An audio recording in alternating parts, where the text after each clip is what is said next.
Selanjutnya kita akan masuk ke bab yang baru, yaitu bab ke-16. Babun fil amri bil muhafazati ala sunnati wa adabiha. Bab tentang perintah serta anjuran untuk menjaga muhafazah, menjaga apa? Yaitu menjaga sunnah Rasulullah sallallahu alaihi wasallam secara umum. Bukan sunnah dalam pengertian amal yang jika dilakukan dapat pahala, jika tidak dikerjakan tidak mengapa. Tapi sunnah yang dimaksud oleh Imam Nawawi dalam judul bab ini adalah perbuatan, sabda, ketetapan Rasulullah SAW yang bersifat atau bernilai hukum syar'i, wa adabiha, dan adab-adabnya. Seperti biasa, Bapak Ibu saudara-saudari yang dirahmati Allah Subhanahu wa taala, Al-Imam An-Nawawi rahimahullahu taala mengawali babnya ini seperti bab-bab yang lain dengan mengutip beberapa ayat Al-Qur'anul Karim. Qala Allah taala, "Wa ma atakumur rasulu fakhudhuhu wa ma nahakum anhu fantahu." Ini adalah potongan ayat surat Al-Hasyr ayat 7. Dan apa-apa yang didatangkan oleh Rasul kepada kalian, maka ambillah. Sababun nuzul ayat ini adalah tentang fai. Ya, fai ini adalah harta yang diperoleh kaum muslimin tanpa pertempuran karena musuh menyerah. Kalau ghanimah itu harta yang didapatkan setelah terjadi pertempuran. Nah, saat itu Rasulullah SAW membagikan fai itu kepada para sahabat. Maka salah satu ayat yang turun terkait dengan peristiwa itu adalah ayat ini. Wa ma atakumur rasulu fakhudhu. Apa yang Rasul berikan, datangkan kepadamu, maka ambillah. Maksudnya adalah semua yang Rasul tetapkan, yang Rasul putuskan menjadi jatah atau bagian kamu, maka jangan protes. Ambillah dengan sukarela. Nah, ini berlaku umum juga, tidak hanya terkait dengan fai atau harta. Seluruh ajaran, bimbingan, tugas, dan kewajiban yang oleh Rasulullah SAW sabdakan, maka harus kita ambil, harus kita pegang teguh. Dan itulah sunnah Rasulullah Sallallahu Alaihi Wasallam. Sebaliknya, wa man nahakum anhu fantahu. Apa yang beliau larang kalian dari melakukannya, maka berhentilah, segera berhenti dan jauhi. Ayat ini termasuk prinsip dasar di dalam beragama. Dalam agama kita, bahwa apa yang datang dari Rasulullah Sallallahu Alaihi Wasallam harus kita terima dengan sukarela, dan apa yang beliau larang harus kita hindari. Kemudian di bawahnya dari Ibnu Allan juga dalam kitabnya Dalilul Falihin, Ibnu Allan sendiri mengutip dari Al-Imam As-Suyuti dalam kitabnya Al-Iklil. Qala As-Suyuti fil Iklil. Berkata Al-Imam As-Suyuti dalam kitabnya Al-Iklil, fil ayati wujubum tithali awamirihi wa nawahi. Di dalam ayat ini terdapat penjelasan tentang kewajiban melaksanakan semua perintah Rasulullah Sallallahu Alaihi Wasallam, wa nawahi, dan juga menjauhi larangan-larangannya. Lalu Al-Imam As-Suyuti melanjutkan, qala al-ulama, para ulama berkata, wa kullu ma thabata anhu yasihhu an yuqala fihi innahu fil Qur'an akhdhan min hadhil ayah.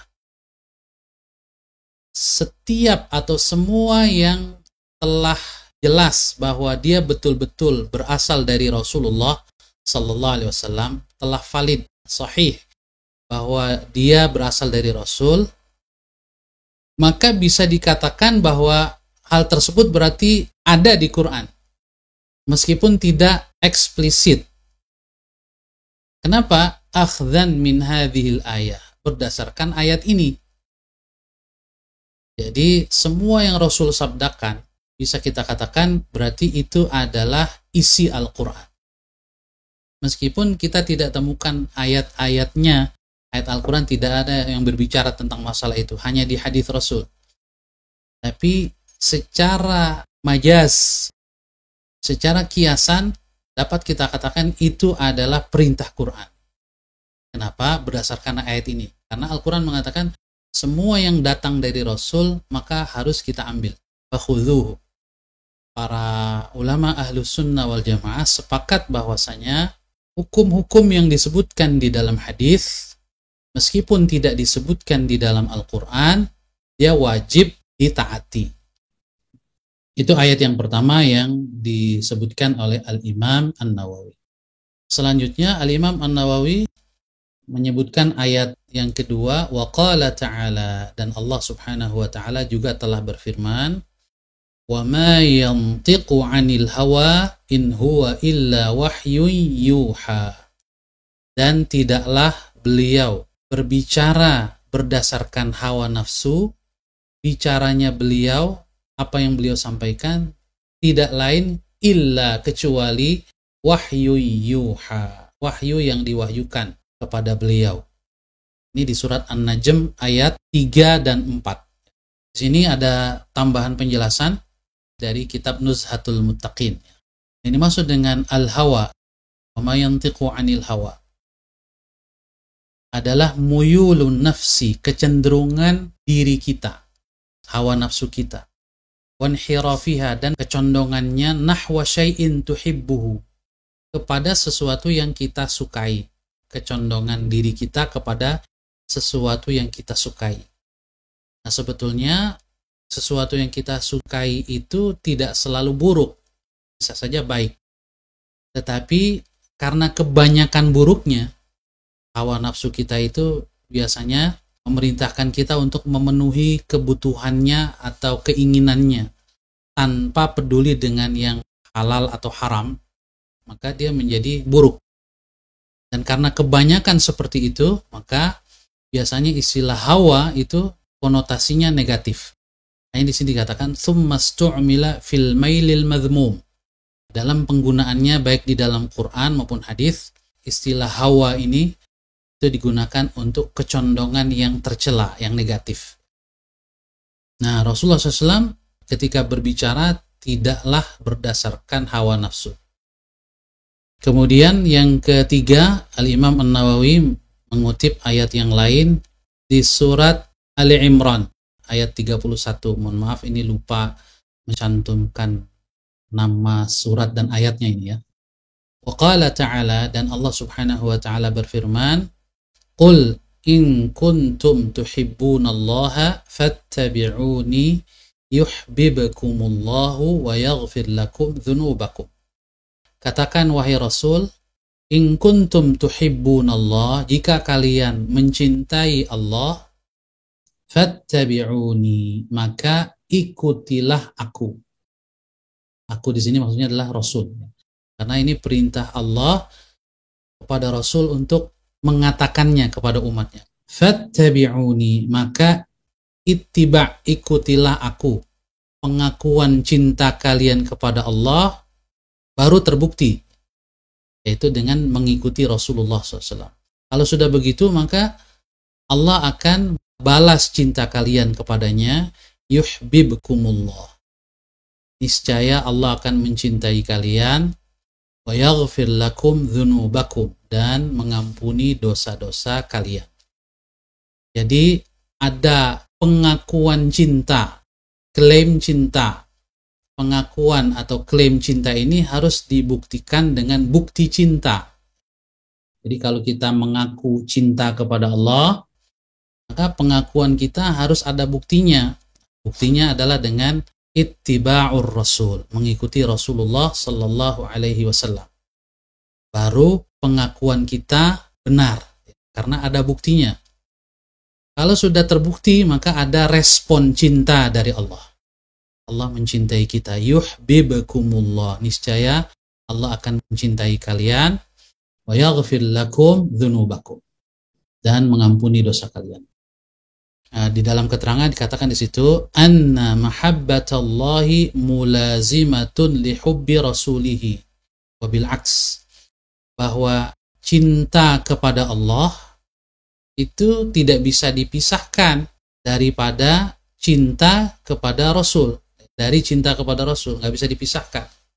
Jadi dia satu kesatuan. Nggak mungkin orang mengaku mencintai Allah tapi tidak mau cinta Rasul atau tidak mencintai Rasul. Nggak sah.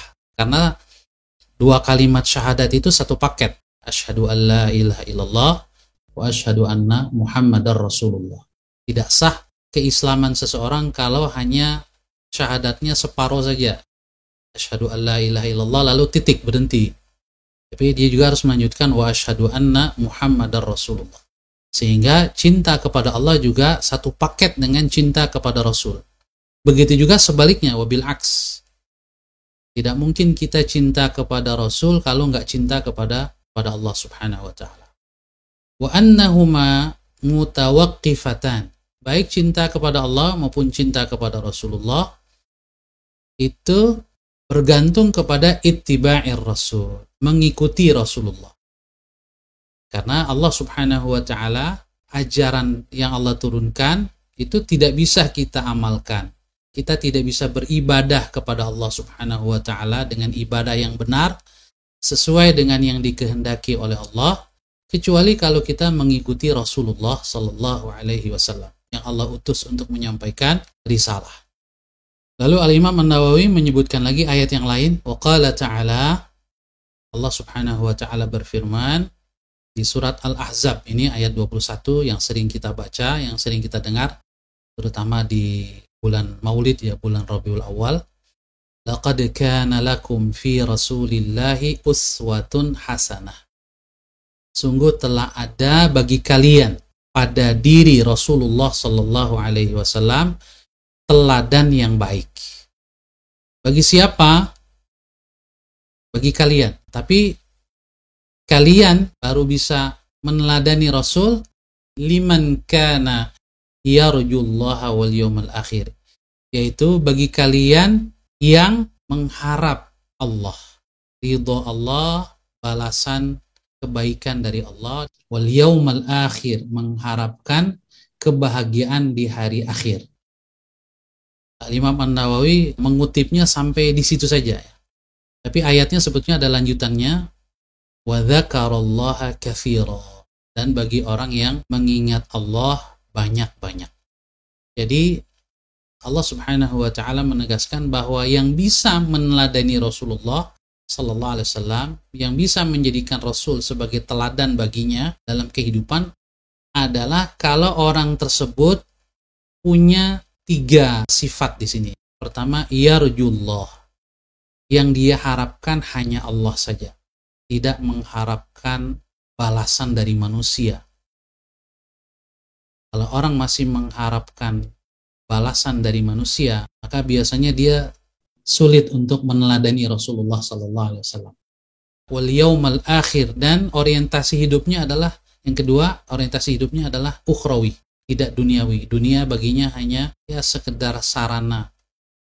Lalu yang ketiga, wa dzakarallaha katsira, banyak zikir, mengingat Allah Subhanahu wa ta'ala. Di dalam hatinya, di dalam lisannya, dan di dalam perbuatannya. Yarjullah di sini dijelaskan, yarju yuridu thawaballahi wa yakhsha iqabah. Mengharapkan karunia balasan dari Allah dan takut dengan iqab, hukuman atau sanksi dari Allah atas perbuatan dosa. Oleh karena itu dia sebisa mungkin menjauhi dosa-dosa. Masih ada beberapa ayat ya, tapi waktu kita terbatas. Ini mungkin ayat yang terakhir yang kita bahas pada malam hari ini. Wa qala ta'ala, dan Allah Subhanahu wa ta'ala juga berfirman, fala wa rabbika la yu'minuna hatta yuhakkimuka fima syajara bainahum. Dan demi Rabbmu, demi Tuhanmu wahai Rasul, la yu'minun, mereka belum dikatakan beriman dengan sebenar-benarnya. Sampai kapan baru dikatakan beriman? Hatta yuhakkimuka fima syajara bainahum. Sampai mereka menjadikan kamu sebagai hakim, sebagai pemutus perkara, fima syajara bainahum, atas perbedaan pendapat perselisihan yang terjadi di antara mereka. Jadi sebagai umat Islam, kita belum dikatakan beriman dengan sebenar-benar iman kalau kita ada masalah, ada perselisihan, ada perbedaan, kita tidak menjadikan Rasul Sallallahu Alaihi Wasallam sebagai hakim yang memutuskan perkara. Kalau di zaman para sahabat, langsung pribadi Rasulullah SAW yang mereka jadikan sebagai rujukan.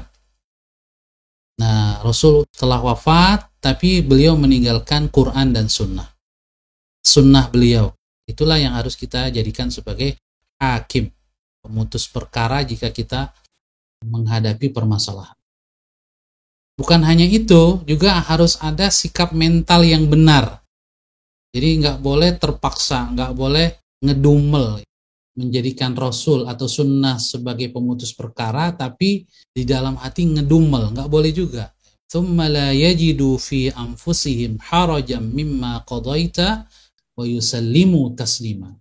Kemudian mereka tidak menemukan dalam diri mereka, dalam jiwa mereka, dalam perasaan mereka, harajan, rasa sempit dan ragu. Mimma qadaita, ketetapan Rasul, ketetapan hadis, ketetapan sunnah itu diikuti dengan perasaan plong. Wa yusallimu taslima, dan mereka berserah diri dengan sepenuhnya. Di sini dikatakan wa yusallimu taslima, maknanya yanqadu li hukmika min ghairi mu'arid atau mu'aradah. Jadi melaksanakan putusanmu wahai Rasul tanpa penentangan sedikit pun. Sebelumnya harajan. Ketika melaksanakan putusanmu itu tidak ada sedikit pun haraj, ya, dhiq, rasa sempit dada. Ya, jadi melaksanakan dengan lapang dada. Au syakkan, juga nggak ada rasa keraguan sedikit pun. Yakin bahwa di balik ketaatan kepada Allah dan Rasul itu pasti ada kebaikan, ada hikmah yang banyak. Kalau kita bisa seperti itu, baru dikatakan kita beriman dengan iman yang sebenar-benarnya kepada Allah dan Rasulnya. Ini di surat An-Nisa ya, ayat 65. Wallahu alam bisawab. Ya, sampai di sini dulu yang bisa kita bahas. Masih ada beberapa ayat lagi yang dikutip oleh Al-Imam An-Nawawi, namun kita lanjutkan pada pertemuan yang akan datang insyaallah. Subhanakallahumma wa bihamdika asyhadu an la ilaha illa anta astaghfiruka wa atubu ilaik. Saya Ahmad Sahal Hasan, mohon maaf dan undur diri. Mudah-mudahan kita bisa bertemu lagi pada Sabtu malam Ahad yang akan datang. Billahi taufiq wal hidayah. Wassalamualaikum warahmatullahi wabarakatuh. Waalaikumsalam warahmatullahi warahmatullahi wabarakatuh. Terima kasih Pak Ustadz. Sama-sama Ibu. Sama-sama. Terima kasih Pak Ustadz. Ya. Mohon izin ditutup Zoom-nya. Iya.